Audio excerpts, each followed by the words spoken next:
Feliz y bendecido día, aprendiendo un curso de milagros. El secreto de la verdadera oración es olvidarte de las cosas que crees necesitar.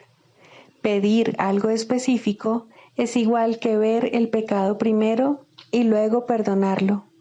Del mismo modo, al orar pasas por alto tus necesidades específicas, tal como las ves, y las dejas en manos de Dios. Ahí se convierten en los regalos que le haces, pues le dicen que no antepondrás otros dioses a Él, ni que quieres otro amor que el suyo. Este libro es un comienzo, no un final.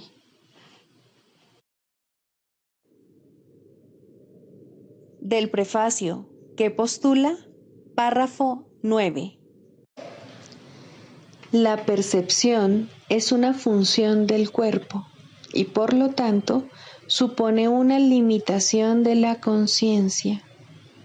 La percepción ve a través de los ojos del cuerpo y oye a través de sus oídos. Produce las limitadas reacciones que éste tiene.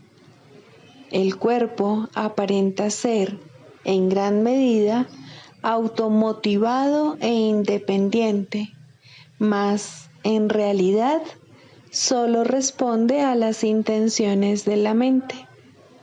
Si la mente lo utiliza para atacar, sea de la forma que sea, el cuerpo se convierte en la víctima de la enfermedad, la vejez y la decrepitud. Si la mente, en cambio, acepta el propósito del Espíritu Santo, el cuerpo se convierte en un medio eficaz de comunicación con otros, invulnerable mientras se le necesite, que luego sencillamente se descarta cuando deja de ser necesario. De por sí, el cuerpo es neutro, como lo es todo en el mundo de la percepción. Utilizarlo para los objetivos del ego o para los del Espíritu Santo depende enteramente de lo que la mente elija. Introducción. Este es un curso de milagros. Es un curso obligatorio. Solo el momento en que decides tomarlo es voluntario. Tener libre albedrío no quiere decir que tú mismo puedas establecer el plan de estudios. Significa únicamente que puedes elegir lo que quieres aprender en cualquier momento dado. Este curso no pretende enseñar el significado del amor, pues eso está más allá de lo que se puede enseñar. Pretende, no obstante, despejar los obstáculos que impiden experimentar la presencia del amor, el cual es tu herencia natural. Lo opuesto al amor es el miedo, pero aquello que todo lo abarca no puede tener opuestos. Este curso puede, por lo tanto, resumirse muy simplemente de la siguiente manera. Nada real puede ser amenazado. Nada irreal existe. En esto radica la paz de Dios. Capítulo 1. El significado de los milagros. Primero, principios de los milagros. Principio 15. Todos los días deberían consagrarse a los milagros. El propósito del tiempo es que aprendas a usarlo de forma constructiva. El tiempo es, por lo tanto, un recurso de enseñanza y un medio para alcanzar un fin. El tiempo cesará cuando ya no sea útil para facilitar el aprendizaje. Capítulo 2.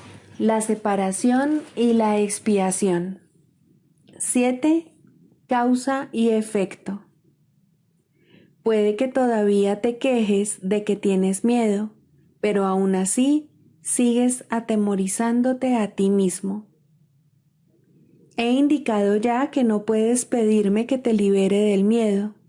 Yo sé que no existe, pero tú no. Si me interpusiese entre tus pensamientos y sus resultados, estaría interfiriendo en la ley básica de causa y efecto, la ley más fundamental que existe. De nada te serviría el que yo menospreciase el poder de tu pensamiento. Ello se opondría directamente al propósito de este curso.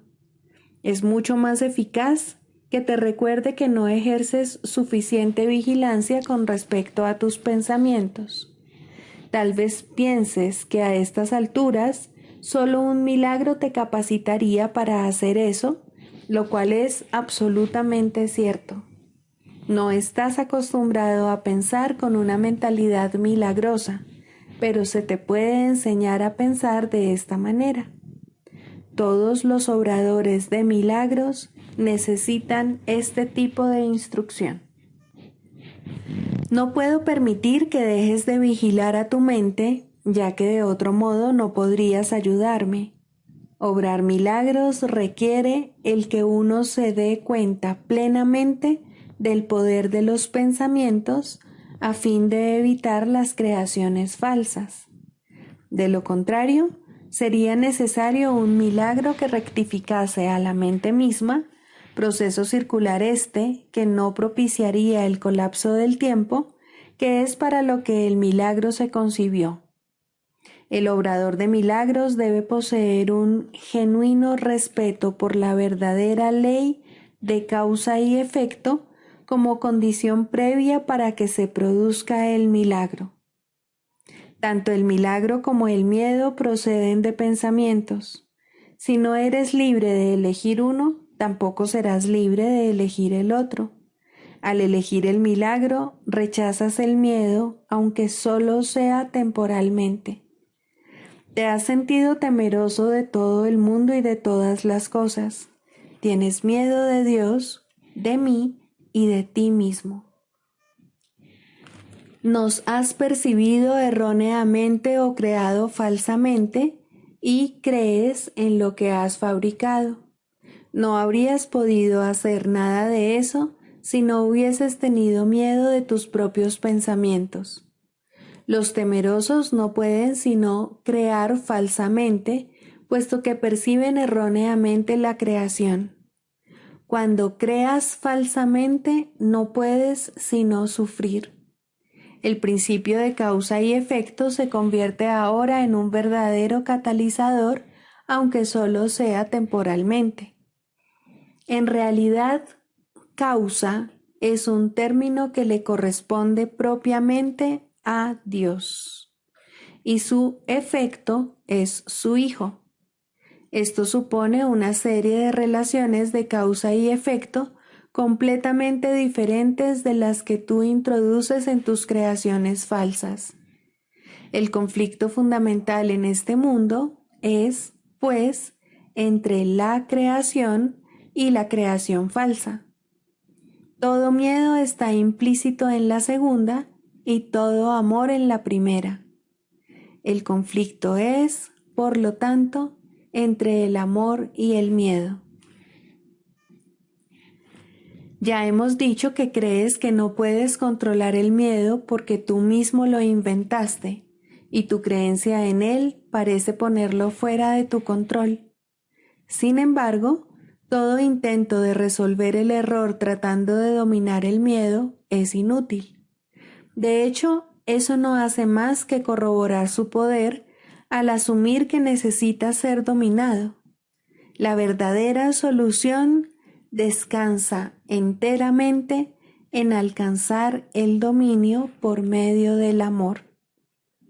En el ínterin, no obstante, la sensación de conflicto es inevitable, ya que te has colocado a ti mismo en una posición en la que crees en el poder de algo que no existe. La nada y el todo no pueden coexistir. Creer en uno es negar el otro. El miedo no es nada realmente y el amor lo es todo.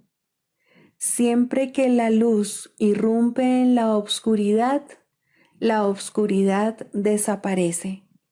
Lo que tú crees es cierto para ti. En este sentido, la separación ha ocurrido, y negarlo sería utilizar incorrectamente la negación.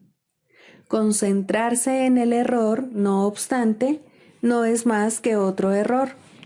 El procedimiento correctivo inicial consiste en reconocer temporalmente que hay un problema, mas solo como señal de que tiene que ser corregido de inmediato. Esto da lugar a un estado mental en el que la expiación puede ser aceptada sin demora. Debe señalarse, no obstante, que, en última instancia, no puede haber transigencia alguna entre lo que es todo y lo que no es nada. El tiempo es esencialmente un recurso por medio del cual se puede abandonar toda idea de transigencia al respecto. Este proceso parece ser gradual debido únicamente a que el tiempo en sí comprende intervalos que no existen. La creación falsa hizo que esto fuese necesario como recurso de corrección. La aseveración, porque tanto amó Dios al mundo, que le dio su unigénito Hijo, para que todo el que crea en Él no perezca, mas tenga vida eterna, necesita solamente una leve corrección para que tenga sentido en este contexto. Se lo dio a su unigénito Hijo. Debe observarse con especial atención que Dios tiene solamente un Hijo. Si todas las creaciones de Dios son hijos suyos, cada una de ellas tiene que ser parte integral de toda la filiación. La filiación, en su unicidad, trasciende la suma de sus partes. Este hecho, no obstante, queda velado mientras falte una sola de ellas. Por eso es por lo que, en última instancia, el conflicto no se puede resolver hasta que todas las partes de la filiación hayan retornado. Solo entonces podrá comprenderse lo que, en el verdadero sentido de la palabra, significa la plenitud. Cualquier parte de la filiación puede creer en el error o en la incompleción si así lo elige. Sin embargo, si lo hace, estará creyendo en la existencia de algo que no existe. Lo que corrige este error es la expiación. Ya he hablado brevemente acerca de la condición de estar listo, pero tal vez pueda ser útil mencionar aquí algunos puntos adicionales. Estar listo es solo el prerequisito para que se pueda lograr algo. No se debe confundir una cosa con la otra. Tan pronto como se da la condición de estar listo, también se da, en cierta medida, el deseo de querer lograr algo, si bien este no es necesariamente un deseo indiviso. Dicha condición de estar listo no es más que el potencial para que pueda tener lugar un cambio de mentalidad. La confianza no puede desarrollarse plenamente hasta que no se haya alcanzado un dominio total.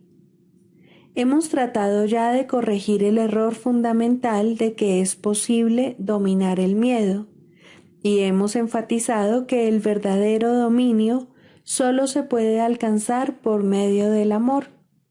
Estar listo es solo el comienzo de la confianza.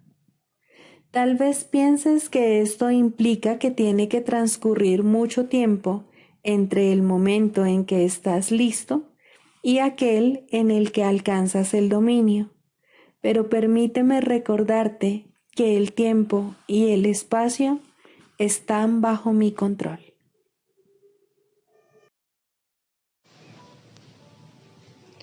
Libro de ejercicios, lección 137. Cuando me curo, no soy el único que se cura. La idea de hoy sigue siendo el pensamiento central sobre el que descansa la salvación, pues la curación es lo opuesto a todas las ideas del mundo que tienen que ver con la enfermedad y con los estados de separación. Aislarse uno de los demás y rehusar la unión es lo que da lugar a la enfermedad. Esta se convierte en una puerta tras la cual se encierra a un ser separado y donde se le mantiene aislado y solo. La enfermedad es aislamiento, pues parece mantener a un ser separado del resto para que sufra lo que los otros no sienten. Le otorga al cuerpo poder absoluto para hacer que la separación sea real y mantener a la mente en solitario confinamiento, dividida en pedazos y sujeta por una sólida muralla de carne enfermiza que no puede trascender. El mundo ataca las leyes que la enfermedad apoya, pero la curación opera aparte de ellas. Es imposible que alguien pueda curarse solo. En la enfermedad, él no puede sino estar aparte y separado, mas la curación es el resultado de su decisión de ser uno solo nuevamente y de aceptar su ser con todas sus partes intactas e incólumes.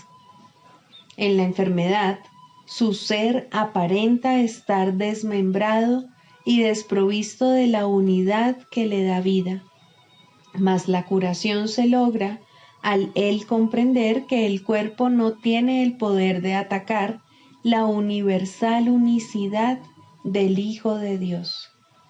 El propósito de la enfermedad es demostrar que las mentiras son verdad, mas la curación demuestra que solo la verdad es verdad.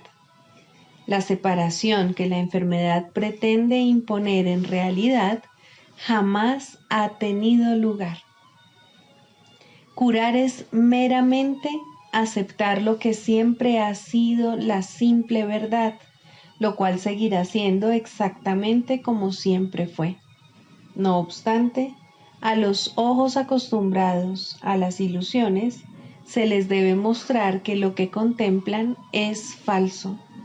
Así pues, la curación que la verdad nunca necesitó, tiene que demostrar que la enfermedad no es real. La curación podría considerarse, por lo tanto, como un antisueño que desplaza al sueño de enfermedad en nombre de la verdad, pero no en la verdad en sí. Así como el perdón pasa por alto todos los pecados que nunca se cometieron, la curación desvanece las ilusiones que jamás tuvieron lugar. Y así como el mundo real emergerá para ocupar el lugar de lo que nunca sucedió realmente, la curación ofrecerá restitución para los estados imaginarios e ideas falsas que los sueños han ido tejiendo y convirtiendo en cuadros de la verdad. Mas no pienses que curar no es algo digno de ser tu función aquí, pues el anticristo se vuelve más poderoso que el Cristo para aquellos que sueñan que el mundo es real.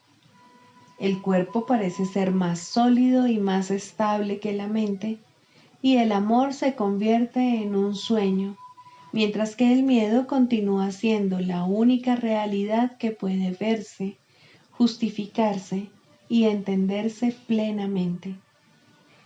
Así como el perdón desvanecerá con su luz todo pecado y el mundo real ocupará el lugar de lo que has fabricado, asimismo la curación reemplazará las fantasías de enfermedad con las que nublas la simple verdad. Cuando se haya visto desaparecer la enfermedad, a pesar de todas las leyes que sostienen que es real, todas las preguntas habrán quedado contestadas. Y entonces se dejará de valorar y obedecer dichas leyes. La curación es libertad, pues demuestra que los sueños no prevalecerán contra la verdad.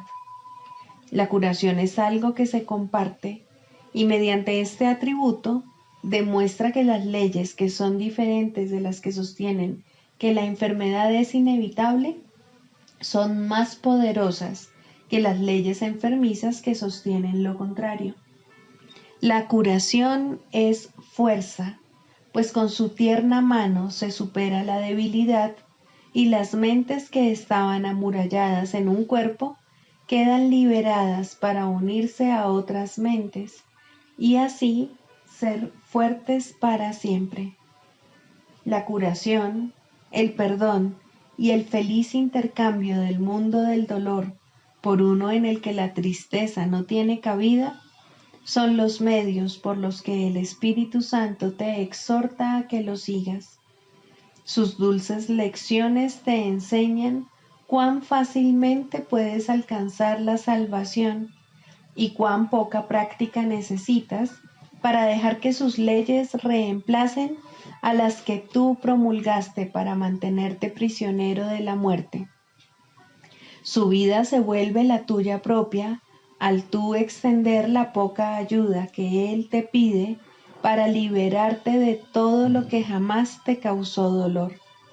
Y a medida que te dejas curar, te das cuenta de que junto contigo se curan todos los que te rodean, los que te vienen a la mente, aquellos que están en contacto contigo y los que parecen no estarlo. Tal vez no los reconozcas a todos, ni comprendas cuán grande es la ofrenda que le haces al mundo cuando permites que la curación venga a ti, mas nunca te curas solo. Legiones y legiones de hermanos recibirán el regalo que tú recibes cuando te curas. Los que se han curado se convierten en los instrumentos de la curación, y no transcurre tiempo alguno entre el instante en que son curados y aquel en que toda la gracia de curación les es dada para que ellos a su vez la den. Lo que se opone a Dios no existe, y aquel que no la acepta en su mente se convierte en un refugio donde los que están cansados pueden hallar descanso, pues ahí es donde se otorga la verdad y ahí es donde todas las ilusiones se llevan ante la verdad. ¿No le ofrecerías refugio a la voluntad de Dios? Pues con ello solo estarías invitando a tu ser a estar en su propia casa. ¿Y podría acaso rechazarse semejante invitación? Pide que ocurra lo inevitable y jamás fracasarás. La otra opción es pedir que lo que no puede ser sea, y esto es algo que jamás podrá tener lugar. Hoy pedimos que solo la verdad ocupe nuestras mentes, que los pensamientos de curación vayan en este día desde lo que ya se ha curado a lo que todavía tiene que curarse, conscientes de que ambas cosas ocurrirán al unísono.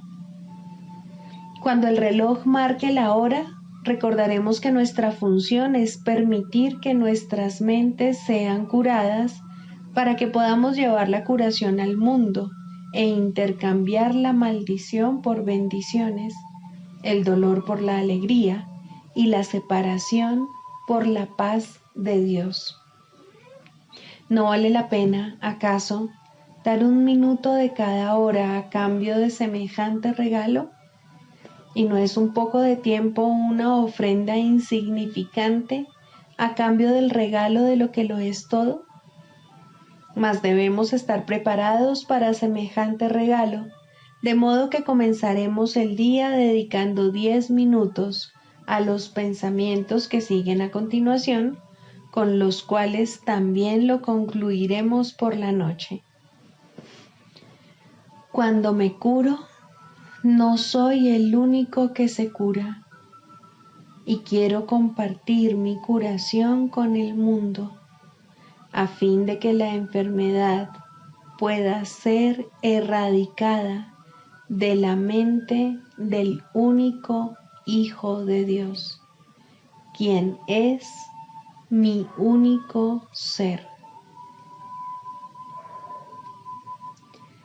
Permite que la curación se efectúe a través de ti hoy mismo, y mientras reposas serenamente, prepárate a dar tal como recibes, a conservar únicamente lo que das y a recibir la palabra de Dios para que ocupe el lugar de todos los pensamientos absurdos que jamás se concibieron. Ahora nos unimos para curar todo lo que antes estaba enfermo y para ofrecer bendiciones allí donde antes reinaba el ataque. No nos olvidaremos de esta función con el transcurrir de cada hora, sino que recordaremos nuestro propósito con este pensamiento. Cuando me curo, no soy el único que se cura, y quiero bendecir a mis hermanos, pues me curaré junto con ellos, tal como ellos se curarán junto conmigo.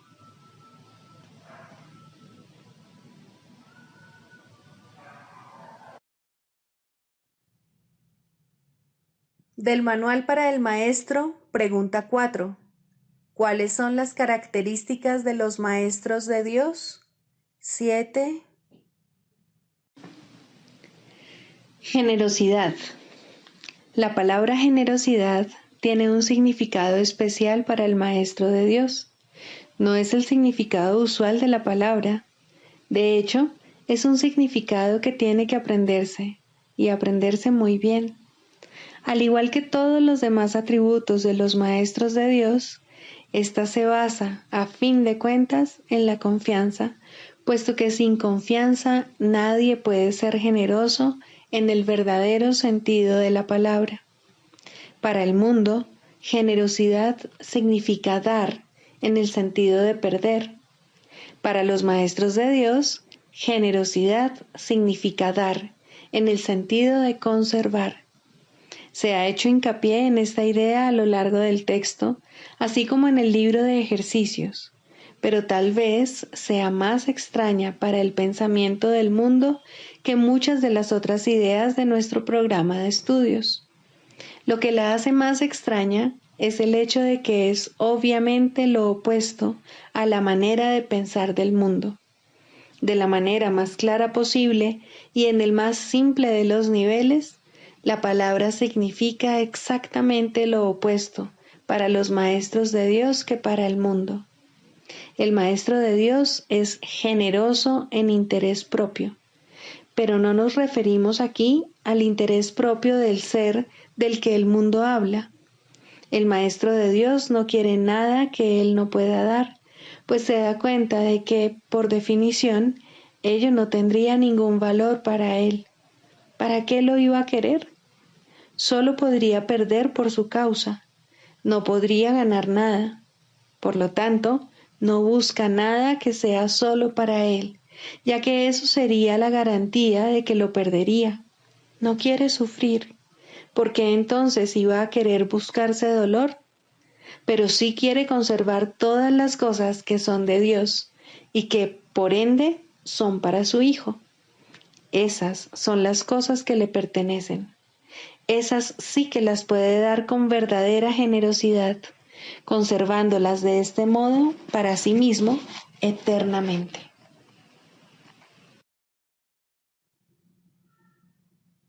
Manual para el Maestro, pregunta 17. ¿Cómo lidian los maestros de Dios con los pensamientos mágicos? Esta es una pregunta crucial, tanto para el maestro como para el alumno. Si no se trata bien este asunto, el maestro de Dios se habrá hecho daño a sí mismo y habrá atacado a su alumno. Esto refuerza el miedo y hace que la magia les parezca real a ambos.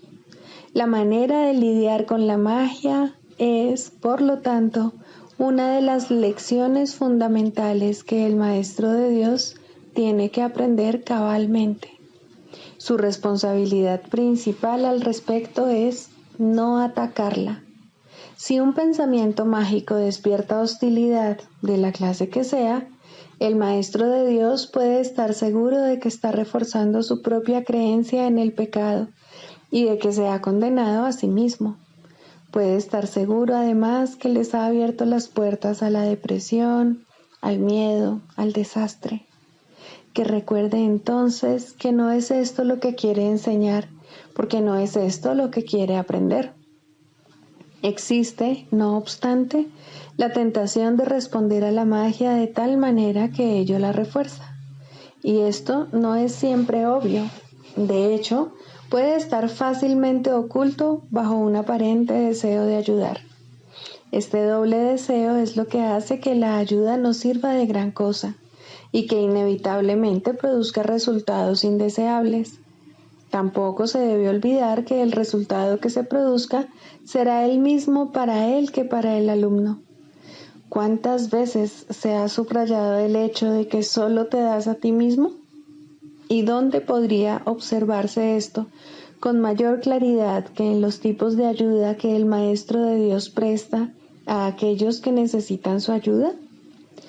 En estas situaciones es donde más claramente se le da su propio regalo, pues Él solo dará lo que haya elegido para sí mismo. Y en ese regalo reside su juicio acerca del Santo Hijo de Dios. Lo más fácil es permitir que el error se corrija allí donde es más evidente, y los errores se conocen por sus resultados. Una lección que verdaderamente se ha enseñado no puede conducir sino a la liberación del maestro y del alumno, que han compartido un mismo propósito. El ataque puede producirse únicamente si han percibido objetivos separados, y este debe ser el caso si el resultado es cualquier otra cosa que no sea dicha. El hecho de que el Maestro de Dios tenga una sola meta hace que el objetivo dividido del alumno se enfoque en una sola dirección y que la llamada de ayuda se convierta en su única petición. Esta se contesta fácilmente con una sola respuesta, y esta respuesta llegará sin lugar a dudas a la mente del maestro.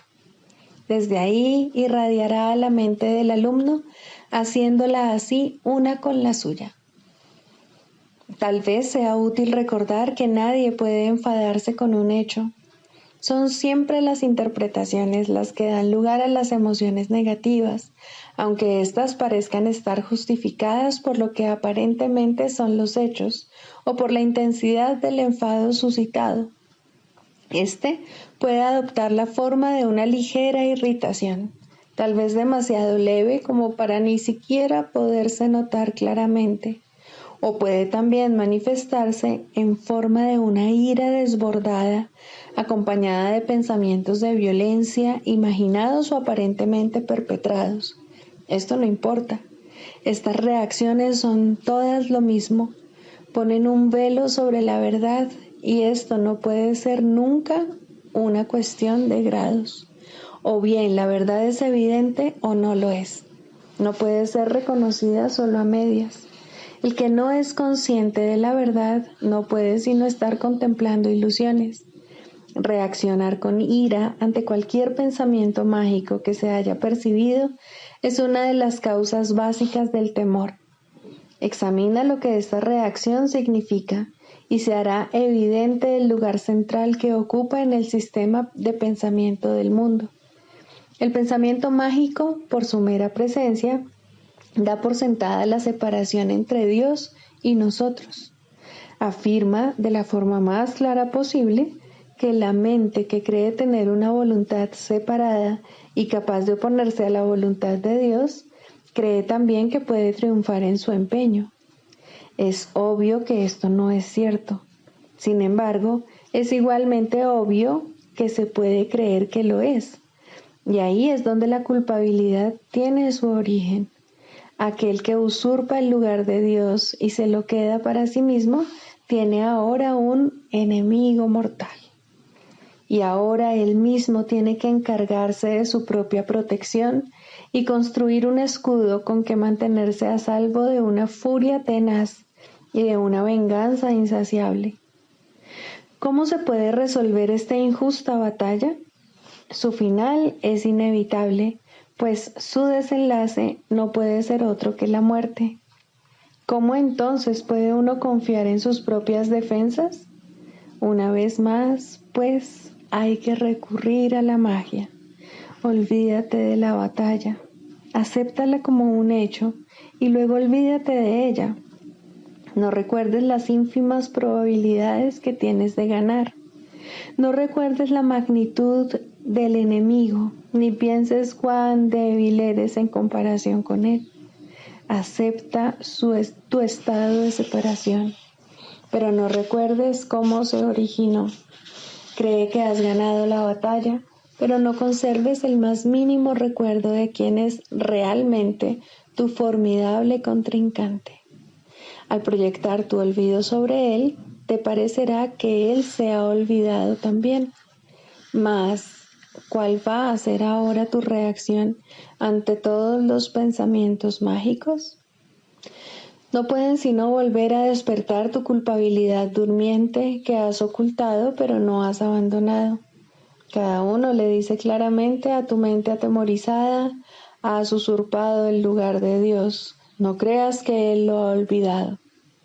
Aquí es donde más vívidamente se ve reflejado el temor a Dios, pues en ese pensamiento la culpabilidad ha elevado la locura al trono del mismo Dios.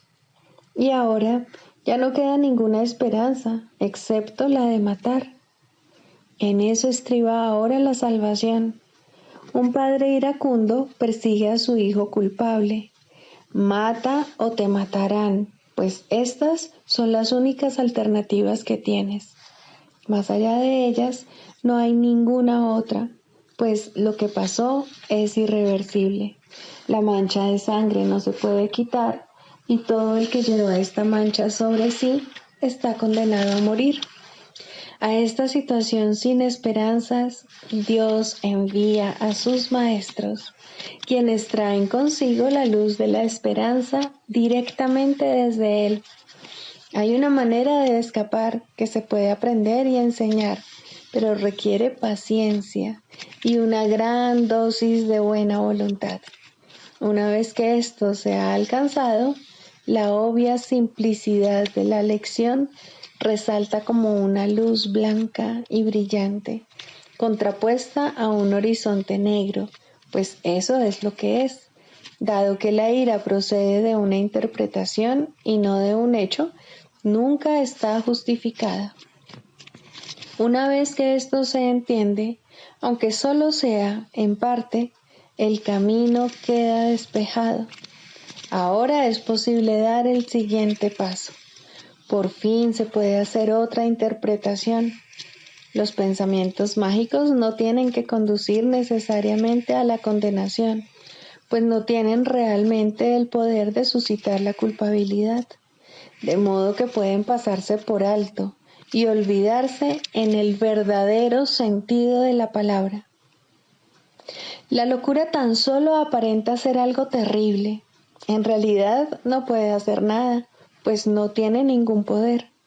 Al igual que la magia, que se convierte en su sirviente, ni ataca ni protege. Verla y reconocer su sistema de pensamiento es ver lo que no es nada. ¿Puede acaso lo que no es nada suscitar ira? Difícilmente. Recuerda, Maestro de Dios, que la ira reconoce una realidad que no existe. No obstante, es un testigo fidedigno de que tú crees en ella como si se tratase de un hecho.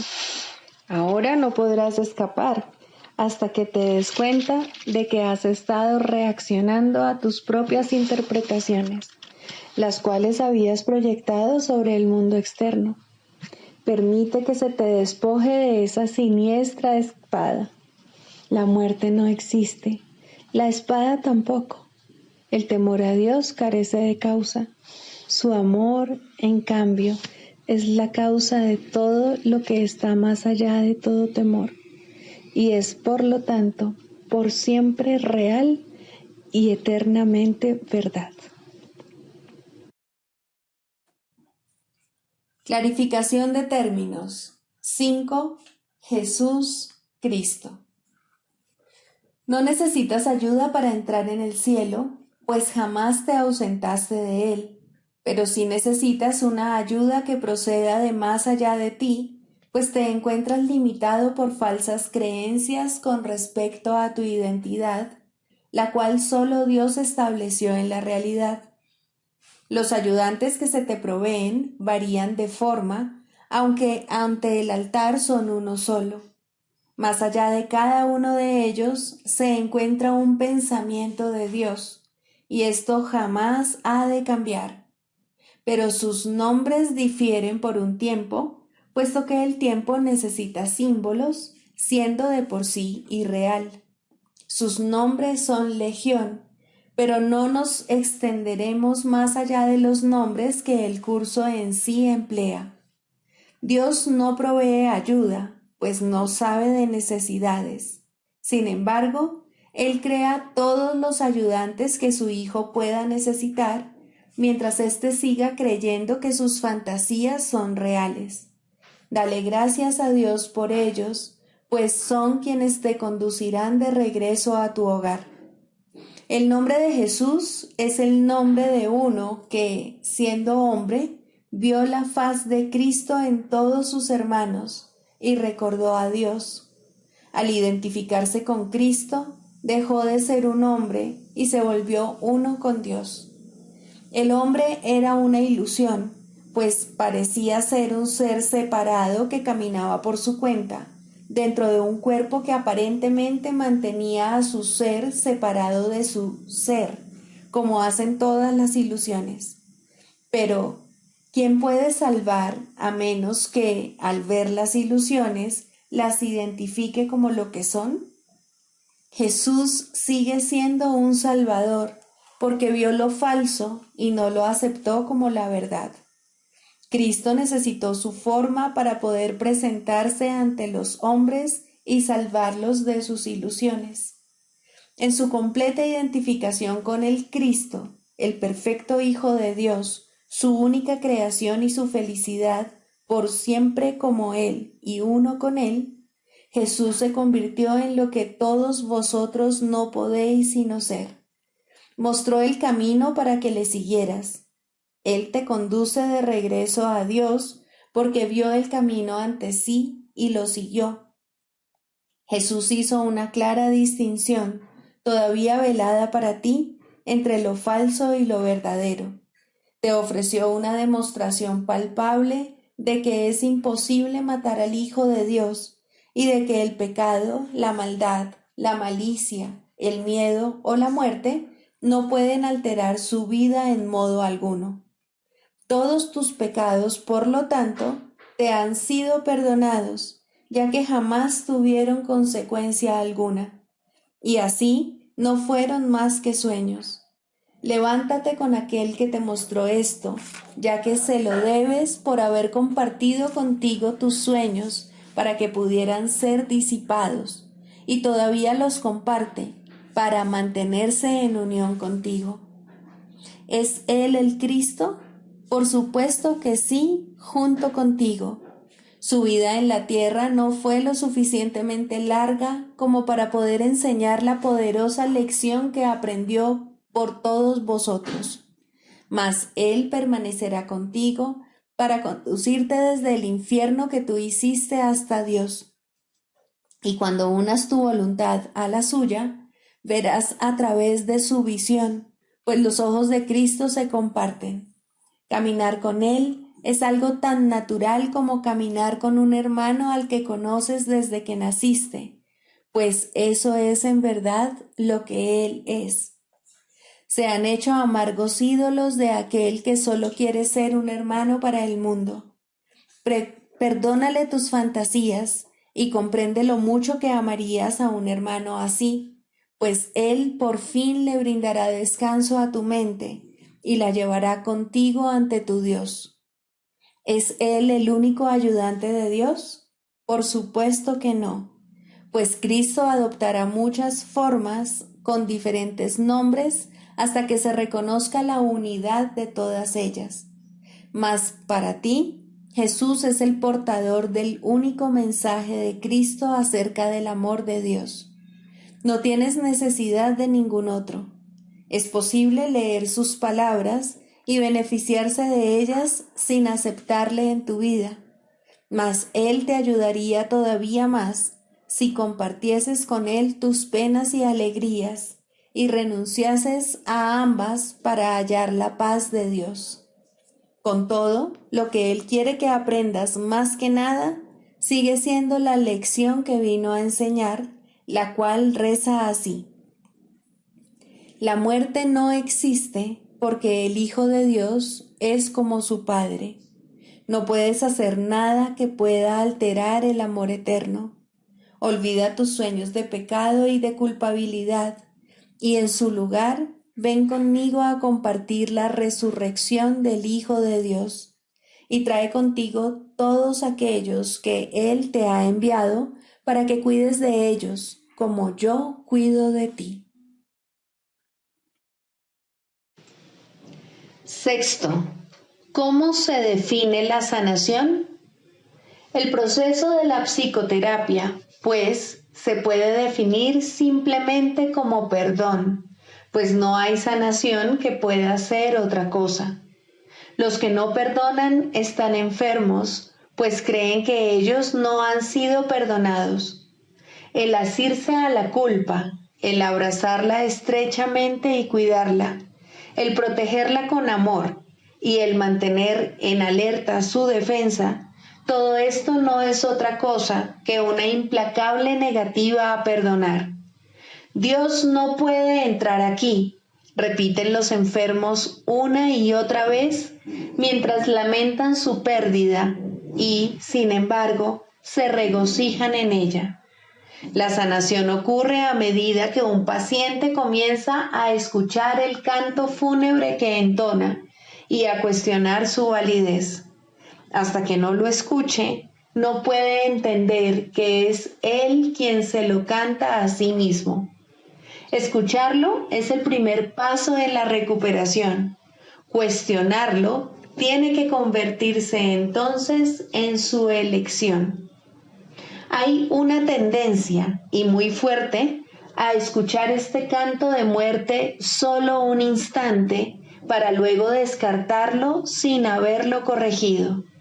Estas conciencias fugaces representan las muchas oportunidades que se nos dan literalmente para cambiar de melodía.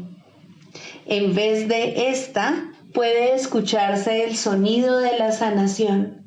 Pero primero debe surgir voluntad de cuestionar la verdad del canto de la condenación.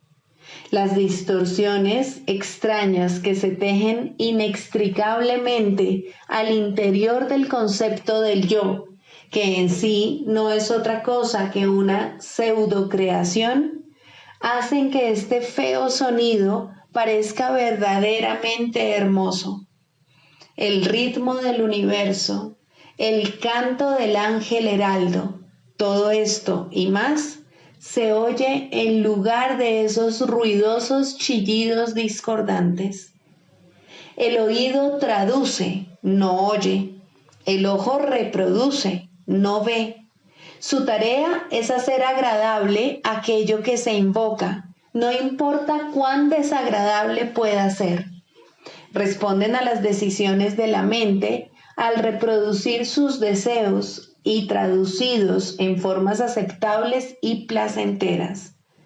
Algunas veces el pensamiento detrás de la forma se asoma, aunque solo muy brevemente, y la mente se asusta y comienza a dudar de su cordura, pero no permitirá a sus esclavos cambiar las formas que contemplan, los sonidos que oyen. Estos son sus remedios, sus salvaguardias contra la locura. Estos testimonios que traen los sentidos tienen un solo propósito: justificar el ataque y de esta manera conservar la falta de perdón sin reconocerla como lo que es. Cuando se la ve sin disfraz, resulta intolerable. Sin protección no podría soportarse. Aquí se atesoran todas las enfermedades, pero sin reconocer que es así. Pues cuando no se reconoce una falta de perdón, la forma que toma parece ser algo distinto. Y ahora es ese algo distinto lo que parece aterrorizar. Pero no es el algo distinto lo que se puede sanar. No está enfermo y no necesita remedio. Concentrar tus esfuerzos sanadores aquí no es más que futilidad. ¿Quién puede sanar lo que no está enfermo y aliviado? La enfermedad toma muchas formas y lo mismo hace la falta de perdón. Las formas de una solo reproducen las formas de la otra, pues son la misma ilusión. Tan fielmente la una se traduce en la otra que un estudio cuidadoso de la forma de una enfermedad revelará con bastante claridad la forma de falta de perdón que representa. Sin embargo, ver esto no efectuará una sanación. Eso se logra mediante un solo reconocimiento, que solo el perdón sana una falta de perdón, y solo una falta de perdón puede ser el origen de cualquier clase de enfermedad. Esta comprensión es la meta final de la psicoterapia. ¿Cómo se alcanza? El terapeuta ve en el paciente todo lo que no ha perdonado en sí mismo y de esta manera se le da otra oportunidad de mirarlo, someterlo a una nueva evaluación y perdonarlo. Cuando esto ocurre, ve cómo desaparecen sus pecados en un pasado que ya no está aquí. Hasta que lo haga, tiene que pensar que el mal lo asedia aquí y ahora. El paciente es la pantalla para la proyección de sus pecados, lo cual hace posible que se deshaga de ellos.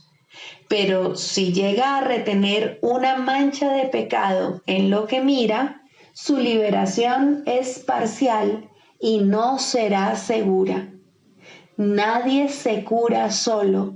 Este es el alegre canto que la salvación entona a todo el que oye su voz. Esta afirmación no puede ser recordada con demasiada frecuencia por todos los que se vean a sí mismos como terapeutas.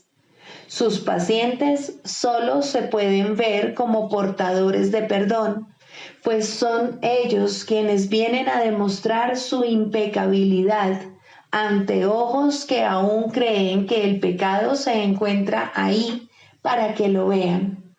Pero la prueba de la impecabilidad, vista en el paciente y aceptada en el terapeuta, le ofrece a la mente de ambos un pacto en el cual se encuentran y unen y son uno. El canto de la oración. 3. La curación. Introducción. La oración tiene ayudantes y testigos que hacen más llevadero y seguro el empinado ascenso, aliviando el dolor causado por el miedo y ofreciendo consuelo y promesas de esperanza. Testigo del perdón y ayudante en la oración, dadora de la certeza de que finalmente alcanzarás la meta, eso es la curación. Su importancia no debe enfatizarse demasiado, pues la curación es una señal o símbolo de la fuerza del perdón y tan solo un efecto o sombra de un cambio de parecer con respecto a la meta de la oración.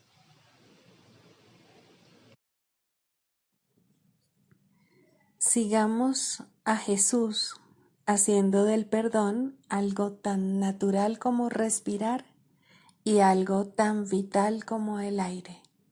Amén.